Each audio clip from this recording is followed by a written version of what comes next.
Hello and welcome to this GoodX tutorial webinar. Today I'll be going over a brief overview of the diary screen. So if you're new to the system, this is the perfect video for you. Firstly, we're going to get started on the login screen. There are three different ways for you to log in. You could either log in with just the username and the password. You could then also log in with facial recognition, or you could log in with the key fob. You could also make a combination of two different ways of logging in. For instance, username and password together with the facial recognition. For this video, I'll just be using the username and password. Now, at this point, it's important to note that if you would like to make any changes, make sure that you have a signed letterhead that is sent to the FCL, and that letterhead must be signed by the information officer. So for this video, I'll just be using the username and the password. Now, once we've logged in, the first thing that we're going to see, or our landing page, will then be the electronic diary screen. So this is like the central hub where all your appointments, all your events, and it gives you an overview of everything that's happening on your specific entity right here on the diary screen. So right now I'm just going to go over how you can navigate and use the diary. I'll probably make one or two bookings as an example, and also show you how you can personalize it and really make it your own. So without any further ado, let's get started and go over all the different things that you can use or do on the diary screen. Firstly, I'll start here in the top left corner with the logo. Now that logo can be changed to your specific practice logo. Right next to that, we have the navigation wheel. The navigation wheel gives you access to all these different modules that we do have on the system. But for today, we'll just be focusing on the electronic diary, right? After that, I'm going to go straight to the list of entities drop down. This is a list of all the entities that are currently on the install, each with their own practice number. So if you're running a group practice, for instance, and you've got many different practitioners within one maybe medical park, you could have different practice numbers here, and you could always then select which entity you'd like to go into. Or maybe you're a bureau and you have a lot of different practitioners that are currently on the system. You could also then search for that specific entity here, or just scroll through the drop down. Next, we have the current logged in user. This will show exactly which user is logged in.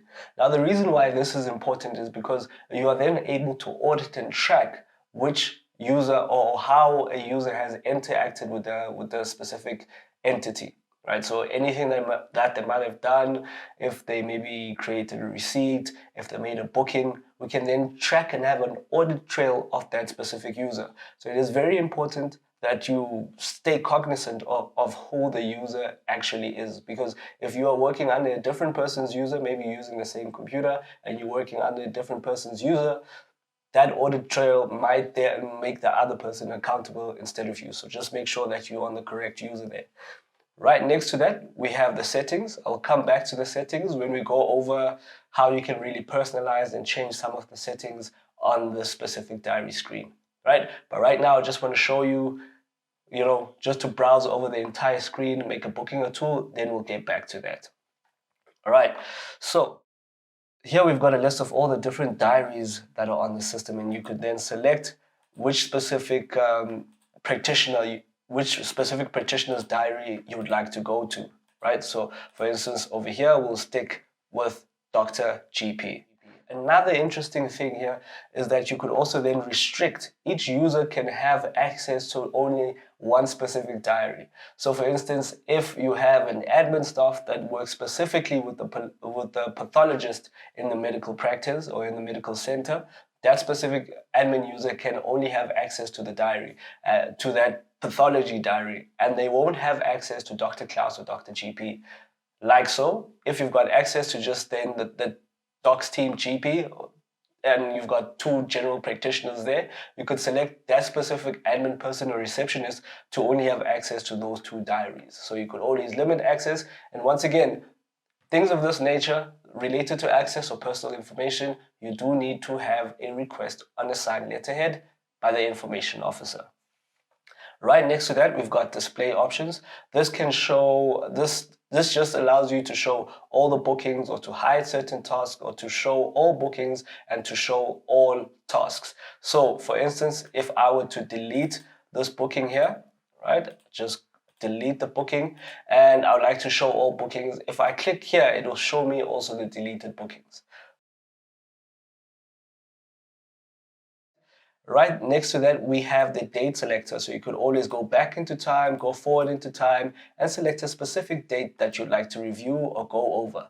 For you to come back to present day, present time, right now, you just click on now and it will take you to the exact time on the calendar. And right next to that, we've got diary types. Now, depending on what type of practice you have or how you'd like your workflow to go, you could have a multi-day view. So this will give you an expansive 7-day look into the future, right? So for the next 7 days, you could see all your available slots, all the diary bookings that are on the specific diary, right? 7 days into the future, right?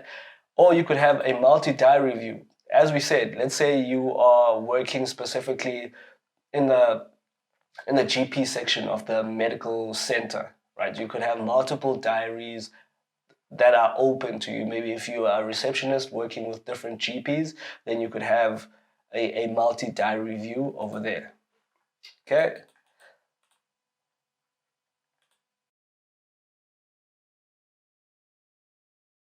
Another thing that is also pretty useful is the render policies, how you can stack and look at your day in different ways. So I'm just going to go on a day with with a lot of different bookings, and render policies just lets you have a different view of how your day is looking like or how your diary is. So for instance, over here, if we say stack by time, it will show you just in list format which appointment comes after which appointment. Right, so if you just want to see who's coming in after who, you can just you could just render your diary to stack by time, right? Or you could then also stack by type. Stack by type will then group all your consultations, all your follow-ups. Maybe if you've got some chronic illness patients, it will group those as well. Or if you want to see how many new patients you also have, it can group those as well. So you can just stack it and render policies by type. It will show you the type of appointment bookings that you have, right? Or alternatively, you can also stack by status. Stack by status will let you know which stage each patient is currently in, which status they are in. So for example, you can see here, arrived in consultation. So that purple means that that patient has arrived. Whereas the green in consultation and that specific patient is then just waiting to be treated. The ones in the lighter blue are just booked patients. So if you like to see all the patients that have arrived, all the patients that are currently booked, all the patients that are in consultation, just for you to see the status of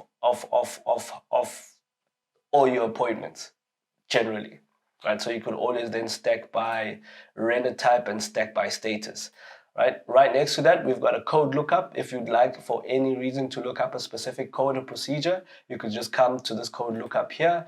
And right next to that, we also have then the print diary, where you can then print out a physical PDF format of your diary for any specific reason. Maybe if you've confirmed all your appointments for the next day and you just like to have a PDF printout of that, you could do that as well. And this is where you would come and then print out from, let's say, from today, right, say 20th, all the way till Friday.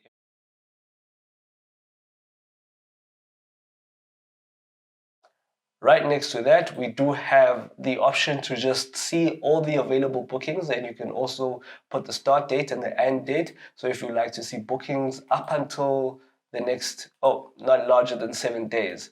So we only have up till 7 days to look. Then the start date will be on the 20th up until the 23rd. Maximum 5 slots per day. So that will be the first 5 slots that you have open, available, and it will show you for your selected date range. And now I'm going to just go over how you could book the 2 different ways that you could book an appointment. The first way that you can book an appointment is directly on the electronic diary. You can select the time that you want, let's say around about 12. You just simply double click and the add edit booking screen will open, and you can then just select if the patient or the debtor is already on the system. You just come here to the ellipse and you can then search by surname, name, or select the debtor here, right? So I'll just select the debtor/patient here, and I can save and my booking will be made in that way, right? However, if the patient does not have a file on hand and you still like to make a booking, I'm now going to show you the second way to make a booking as well. So the first way was directly on the electronic calendar. The second way is then to add a new booking by clicking on the new booking button. Now, what you have to be cognizant of here, as you can see 12, and you already have a booking there at 12. So you just have to be cognizant of time, because on the actual electronic diary, you can just go to the specific time. But if you'd like to book a patient in this manner, we can then select the next open time slot. And yeah, because we're creating a new debtor and we know it's a new debtor or a new patient, we'll then have to input their details afresh. So each and every single field with the asterisk is a required field for you to enter before we could even save out or block out time for this specific debtor or patient. So let's make our own fictitious character here. So we'll go with Greg Stiller, right? Greg Stiller would add a fictitious cell phone number, just for purposes of this example. Now, if you've got RSID, the system will flag you to put in a correct ID number. But because this is just for an example, I'm going to go with other, right? And I'll just put in a fictitious ID number there. Next, put in the email. And here, if the person does have a medical aid, if the patient or debtor doesn't have a medical aid, you could always leave this field open because it's not a compulsory field. But for purposes of this example, I'll then create a medical aid. Let's go with Benitez maybe. And select an option for Benitez, essential, with a medical aid number. And we'll select, say, gender male. And if we would like to copy the debtor over as a patient as well, maybe it's the main member, which is usually the case, we can then click on duplicate debtor. So it'll duplicate all the information that we have here and transpose it over to the side here, right? So you'd also have to be cognizant of the dependent type that we have, because the debtor is not always the patient. The debtor is usually the main member, and then the patient could be a spouse, child. But for this example, we'll put it as the main member, right? So because we went with other ID type, that's why that ID numbers field is not compulsory at the moment. But if we were to say RSID, it will be compulsory, and a date of birth will also be compulsory in that sense over there. But for now, we can then just copy over that ID number and we can save. So now I'm going to go over the booking icons that you'll see on each and every single patient's booking. Once we have created a booking for the patient, we can always hover over those icons, and these icons will then give you an overview of exactly what's happening on this specific debtor or patient's account. Right, so just by hovering over this icon, the drop down will appear and will tell you, as you can see there, that the C stands for clinical notes, the D stands for documents, and the S for switch, so forth and so on. Now, as you can see here, that the patient, we haven't created a file for the patient, and that you can see by the black icon over here, which is different from the icon over there, right? Which is different from this specific icon. Now, if we hover over this icon here, you can see that we have a whole lot more information than we do on the booking that we've just made, right? And that's because we haven't added the debtor onto the system. So there is no file for the specific debtor, and we cannot use any of the system's different functionalities. So the first thing that we have to do is then debtor add, so that we can create a file for the specific debtor. We'll select the debtor details, select normal, and once we've selected normal, we click save, and now we can see that we are now able to use all the different system functions. All right. Now we are able to use all the different system functions. Let's go over another example. As you can see here, let's go over documents, for instance, that there's outstanding documents. We need a consent form, we need the debtor's ID document, medical aid card, and the practice terms and conditions. So if we were to then change the status of those documents, we could always come here, select add documents, and you can see all the documents that are outstanding for us to upload. Okay, so that's just an example there. And yeah, you never have to guess, because it will always show you exactly, it will always tell you exactly what the status of your patient is just by looking at these icons over here.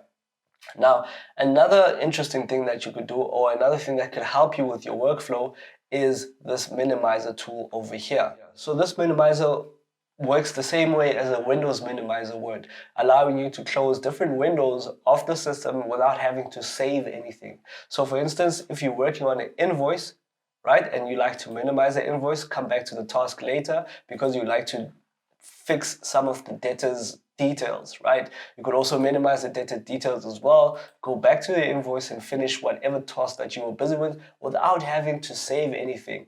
Right. So it just helps you to minimize and helps you with the workflow. Maybe on one of those busy mornings where you've got a lot of tasks that you have to do and you don't want to commit to anything or save and close anything without having the accurate information. So you could always minimize in such cases.